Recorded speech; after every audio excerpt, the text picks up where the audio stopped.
diretores. Então, não é mais uma opção de um prefeito ou de alguém chamar a população, é obrigação. A população tem que se envolver, tem que ser convocada através de audiências públicas ou de qualquer outra forma de participação.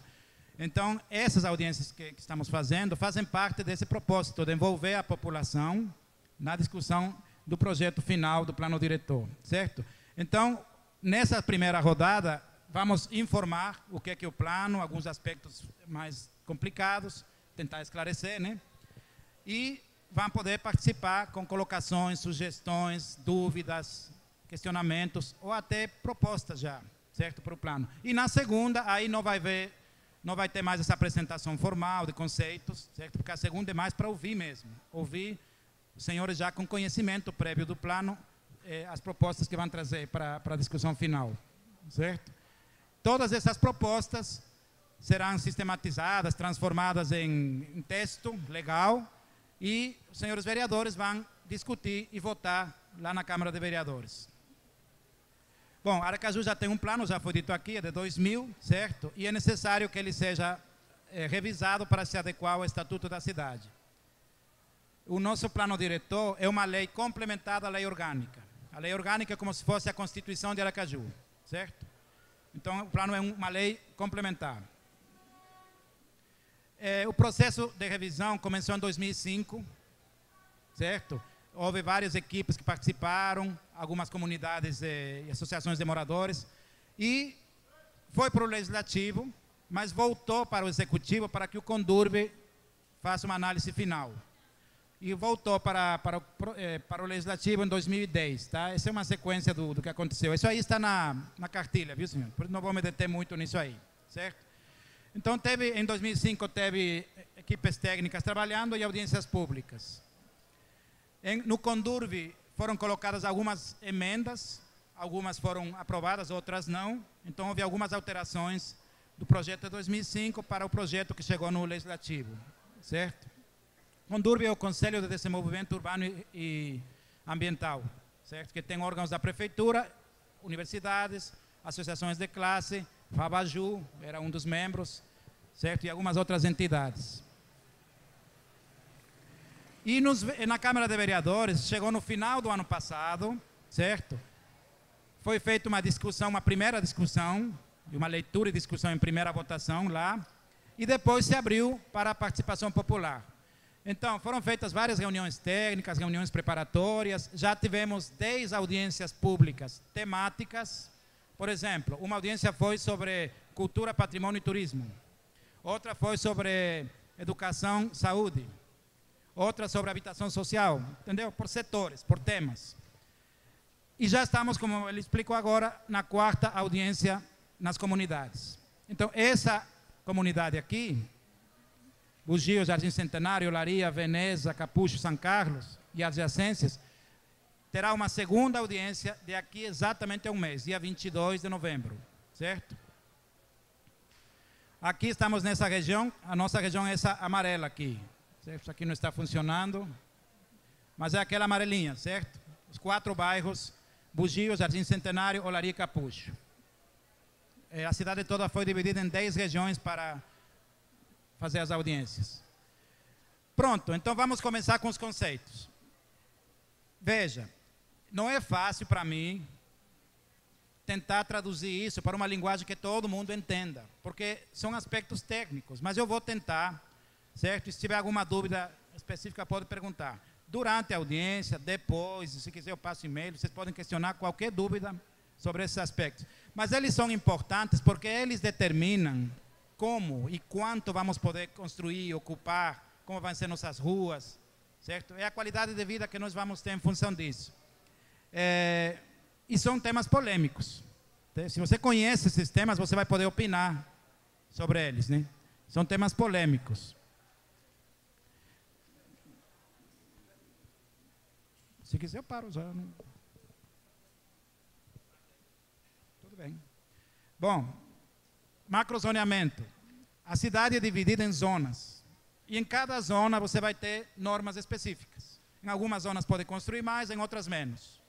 Tá? Por exemplo, na área central, essas vermelhinhas, pode-se construir mais, um pouquinho mais.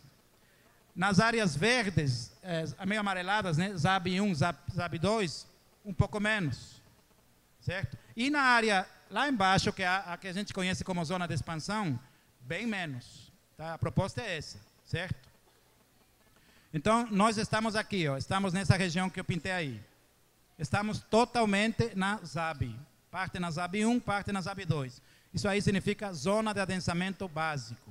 Então, todos os números que eu vou mostrar depois, prestem atenção quando fala ZAB, porque esses são os números que interessam para essa região, certo?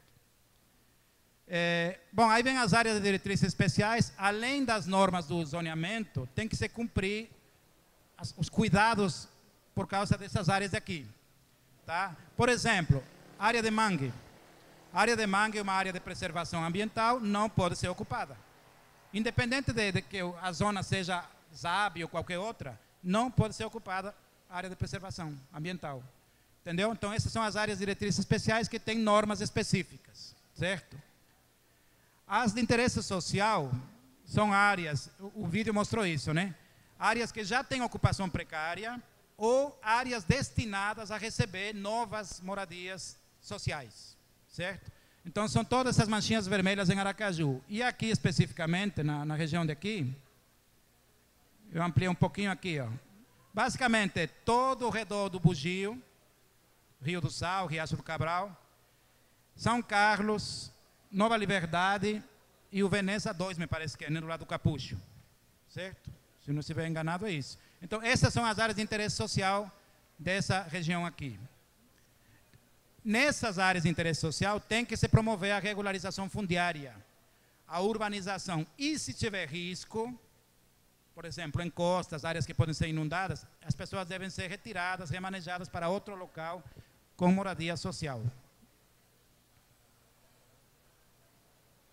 Áreas de interesse urbanístico são umas áreas especiais no centro, certo? Que tem dinâmica, tem comércio, então tem algumas normas específicas para elas. Áreas de desenvolvimento econômico, áreas onde só pode ser feito comércio, serviço de grande porte. É aquele distrito industrial, certo? Naquela região ali. Bom, aí vem as áreas de interesse ambiental. Então, essas de aqui são áreas que não podem ser edificadas. Mangue, os corpos de água, as dunas, certo? Aí não é permitida ocupação. Nas áreas de proteção, pode, mas pouco. E só para fins coletivos, parques, esporte, lazer, associação de moradores, mas construindo muito pouco em relação ao terreno, certo? São áreas que protegem as outras. Tá? Por exemplo, os parques ecológicos que estão previstos no plano, as áreas em torno das dunas, dos mangues, tá? E as paisagens notáveis que eu vou falar rapidamente. Bom, aqui as áreas de interesse ambiental da cidade toda, e nessa região nós temos basicamente isso, né? O mangue que ainda resta em torno do Bugio, esse parque ecológico proposto para a área do Riacho do Cabral, que é aquela área verde, a Churada, certo? É basicamente isso. Paisagens notáveis são pontos de onde a cidade pode ser vista. Pontos altos, com bonita paisagem, com uma vista interessante. Então, são pontos em que não se permite construir prédios que atrapalhem a visão, certo? O prédio não pode subir para cobrir a visão desses pontos. Aqui nós temos um único ponto, que é aquele da estação da DESO, chegando na Universidade Federal, tá? Nessa região. Certo? Aqui como exemplo, Santo Antônio, é um ponto de paisagem notável, que todo mundo conhece, né? E a estação da DESO, que a imagem não saiu boa, mas é aquela chegando na ponte do Rio Poxim, perto da Universidade Federal. Aquele ponto alto é um ponto de paisagem notável. O plano diz também que tem que se reservar áreas para parques, jardim zoológico, jardim botânico, áreas de recreação, de lazer e de esporte. E áreas também para instalações de infraestrutura. Bom, tem outras áreas de interesse cultural, que é basicamente a área central da cidade, né, para preservar os prédios, os monumentos e os locais de interesse afetivo, de interesse histórico, de interesse cultural.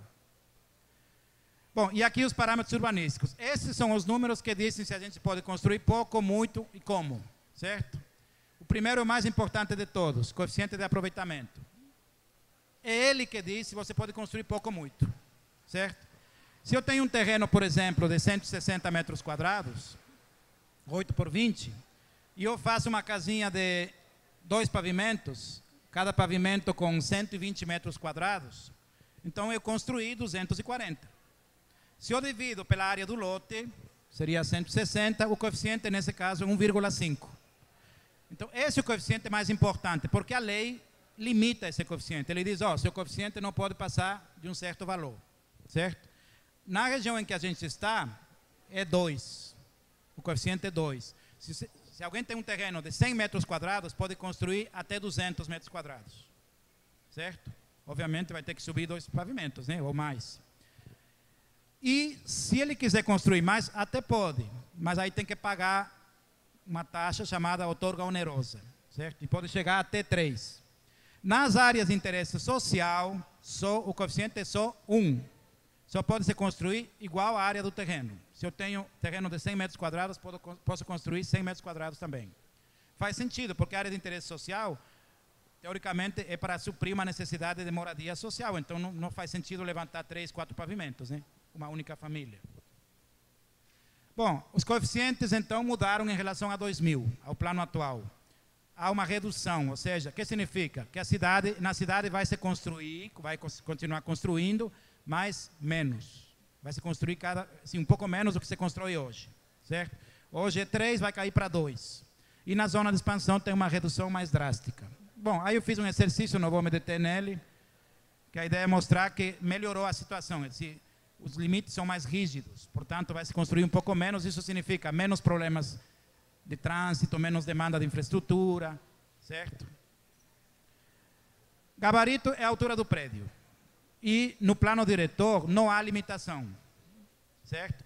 Agora, o empreendedor quem vai construir tem que respeitar os afastamentos, o coeficiente, a taxa de ocupação e os demais parâmetros. Mas a altura, se ele quiser construir uma torre muito alta, pode. Agora vai ter que comprar um terreno gigantesco para poder fazer isso. Então aí fica inviável, né, economicamente. Coeficiente e gabarito são diferentes, tá? Eu posso ter prédios com diferentes alturas, 1, 2, 3 pavimentos e o mesmo coeficiente, tá? É só reduzir o tamanho do...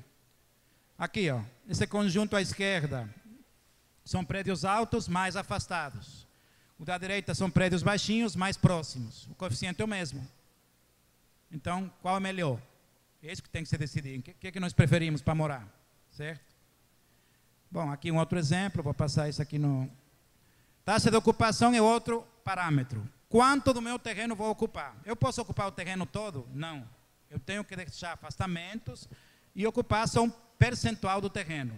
Não estou falando de pavimentos, não. Estou falando da área do terreno, certo? Então, isso caiu um pouquinho também. Aumentou, desculpe. Tá? Caiu de 90 para 85. Ou seja, tenho que deixar um espaço maior ao redor da minha construção. Certo? Um pouquinho maior. E isso aqui é importante, é necessário deixar alguma área onde a água possa entrar no solo, infiltrar. Terra, grama, brita, esses pavimentos aqui, permeáveis, assim, alguma área em que a água possa entrar no solo. Eu não posso pavimentar meu terreno todo, não, certo? Isso já existe uma lei. Infelizmente, algumas pessoas cumprem a lei na hora de aprovar, constroem, mas depois pavimentam tudo. E aí essa água vai para onde? Vai para a rua, inunda, alaga, enche. Então, a ideia é que a água fique no terreno. Então, tem que se preservar uma área mínima de 10% do terreno para a infiltração. E, finalmente, os recuos, né? Quanto vou me afastar dos vizinhos, do muro da frente, dos muros laterais? Então, tem umas fórmulas meio um pouco complexas, mas a ideia básica é a seguinte, quanto mais alto for o prédio, mais tenho que me separar, me afastar do muro e dos vizinhos. Certo? É o que se chama recuo progressivo. Tá? Bom, e tem esses instrumentos também que servem para cumprir a função social. Basicamente é o seguinte, se alguém tem um terreno que não está sendo utilizado, terreno muito grande, tá? Não é para terrenos pequenos, não. Alguém tem um terreno grande, uma gleba, e não utiliza, não parcela, não divide, não vende, não loteia. Outro tem um prédio desocupado. E um terceiro tem um terreno subutilizado, ou seja, apenas uma guarita, uma coisa assim, não utiliza. Então, a lei permite que o município obrigue ele a parcelar o terreno grande, a construir no terreno menor, ou ocupar aquele prédio abandonado. Se ele não fizer isso, o alíquota do IPTU, aquele imposto, aumenta ano a ano, e no final, a prefeitura pode desapropriar, certo? Isso já existe na lei atual, mas ainda não foi utilizado. Tem dois aspectos para terminar. A lei também fala sobre os usos incômodos e os empreendimentos de impacto. O que é um uso incômodo? O que incomoda. Barulho, poeira, produtos químicos, mau cheiro. São coisas que algum uso, por exemplo, uma indústria, uma marmoraria, uma padaria, enfim, provocam incômodo nos vizinhos. Então, ele tem que se adequar. Nem sempre é proibido, às vezes é permitido, mas desde que ele se adeque, tá? Evitando os problemas para os vizinhos. Já os de impacto são empreendimentos mais complicados, porque o impacto é uma coisa mais permanente, né? Por exemplo, você faz uma ponte em cima do mangue, aí tem um impacto no mangue, no rio. Então, nesses casos, é necessário fazer um estudo que comprove que o impacto não é tão grave, que existem formas de melhorar, de mitigar, de compensar esse impacto, certo? Basicamente é isso. Então, prédios grandes, conjuntos habitacionais, shopping centers, pontes, esse tipo de obras são de impacto, tá? Então, a lei trata sobre isso também. Bom, e sistema viário, para concluir, gente. O plano prevê para essa região, essa ligação aqui, ó, da Santa Gleide, aqui do final da Santa Gleide, com Nova Liberdade até a BR. Inclusive, o prefeito já tem projeto para isso. Eu ampliei um pouquinho aqui, não está muito boa a imagem, mas é basicamente isso aqui, né? Essa ligação lá do limite municipal, em frente à Fabise, né, aquela fábrica de biscoitos, até o Santa Gleide, até o Nova Liberdade, desculpa, passando pelo canal. Tem a ligação prevista que o governo do estado deverá fazer, né, aquela em branco, que vai ligar lá na BR-235, no viaduto de Itabaiana, né? E está previsto no plano também o prolongamento daquela via que leva até a Endagro. Passa no CREA, chega na Endagro. Pronto. Aí se prolongaria essa via e ligaria com essa que eu falei antes. Como? Não sei. Aí tem que se resolver um problema de trânsito, viaduto, alguma forma. Então, isso, provavelmente, o plano diretor de mobilidade urbana que vai detalhar essas questões. E o transporte fluvial, que está previsto no plano, como, não é que ele diz tem que existir, mas tem que se estudar a possibilidade de usar transporte fluvial para transporte de passageiros e para fins turísticos também. Então, Aracaju tem muito rio que poderia ser aproveitado dessa forma. Inclusive, é uma forma de vigiar as margens desses rios, porque haveria movimento. Então, dificultaria um pouco mais as ocupações irregulares ou aterro nos mangues. Acho que termina aí. Bom, algumas propostas vieram das audiências temáticas e a sugestão de participar, se envolver mais, sugerir, criticar, elogiar e na próxima audiência, hoje e na próxima audiência, trazer propostas, trazer sugestões para melhorar esse plano diretor. Certo? Era isso. Muito obrigado, gente. Ok. Obrigado, vereador. Eu quero registrar aqui a presença da deputada Ana Lúcia e convidar a mesma para vir aqui para a mesa, se assim o desejar. Deputada, fica à vontade aqui. Cadê ela? Quer ficar aqui não? Fica à vontade. Estou lhe convidando, que a senhora sempre está por aqui. Nós temos aqui algumas inscrições, né? Inscrição de Aragão, Ana Lúcia, Aragão se inscreveu nisso, Ana Lúcia, Dom Cheitão e Reinaldo. Eu quero passar aqui a presidente do trabalho, quero revezar aqui essa mesa. Eu já presidi, Danilo preside, Rosângela, Bertolino, Juvencio, né? E vamos continuar o trabalho. Inicialmente Aragão, depois as outras pessoas. Danilo, assuma aqui a presidência. Depois você vai passando aqui. Pessoal, leiam as cartilhas. Leiam as cartilhas.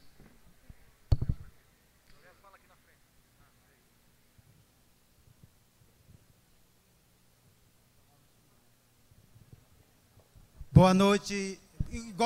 Antes de começar das sugestões no plano diretor, eu gostaria que o pessoal do Bugio, bairro Jardim Centenário, todo o loteamento, desse uma salva de palmas para esse presidente da Câmara que está preocupado com a comunidade aqui da nossa área. Quando se fala em plano diretor, a gente já vem logo preocupado. Porque às vezes eu quero que nesse plano diretor que não seja atropelado. que as pessoas, quando os definires aqui, né, nesse